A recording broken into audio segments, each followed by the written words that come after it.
Eh bien salut tout le monde, c'est Nicolas pour la chaîne Master Gorilla, j'espère que vous allez bien. Et aujourd'hui on se retrouve sur un jeu de course de voiture. Il s'agit de Need for Speed No Limits qui est sorti il y a à peine un jour. Et en fait j'ai eu l'occasion de faire quelques parties et je vais vous dire un peu mon avis sur ce jeu vidéo. Et voir vraiment s'il en vaut le coup. En fait non, il en vaut pas le coup du tout parce que c'est un free to play donc on s'en fiche.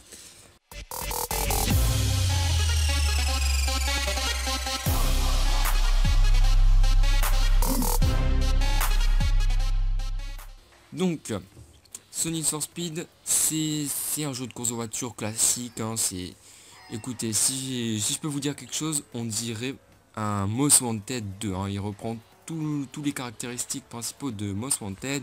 En gros, une map, c'est pas du tout un monde ouvert, ça j'étais assez déçu. On aurait pu voir un Need for Speed pardon, en open world sur smartphone. Et en mettant des graphismes plutôt moyens lorsqu'on se balade dans la ville et des bons graphismes dans les courses, mais bon, IA a préféré nous faire encore les jeux classiques comme ça, hein. Bon, ça prend moins de place certes, mais bon, c'est moins amusant. Donc qu'est-ce qu'il a ce Need for Speed? Bah déjà, comme vous aurez pu le constater, ce sont des parties hyper rapides. Franchement, on peut pas plus rapide. C'est bon pour passer le temps, mais il a quand même pas mal de points faibles ce jeu. Alors de un, il ne fonctionne pas sur internet. Ça c'est un très gros point faible parce que tous les jeux maintenant sont comme ça. On peut pas en profiter lorsqu'on s'ennuie par exemple dans les transports en commun. C'est assez gênant. Et en plus c'est un free to play. Donc qu'est-ce qui dit free to play dit achat in-app et des énergies. Donc ici ce ne sont pas des énergies mais de l'essence. Et donc ça 10 minutes pour recharger. Donc faire récupérer un point d'essence en fait. Après le plein il coûte voilà 30 lingots. Voilà, je vois pas encore trop ce que ça représente. Donc voilà, comme vous pouvez le voir. Les achats vont jusqu'à 100 dollars pour 3750 or. Bon, c'est très conséquent, hein, je dois dire.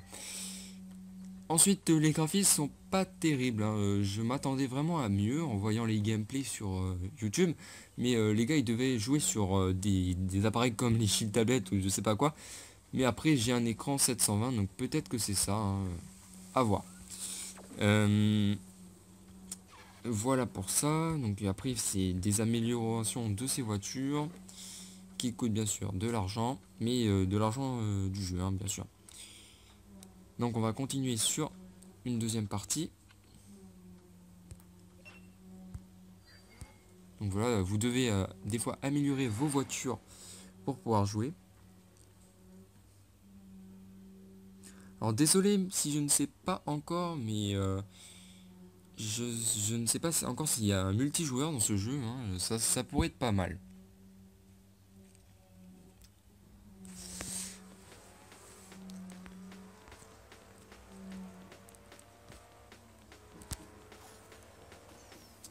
Hop.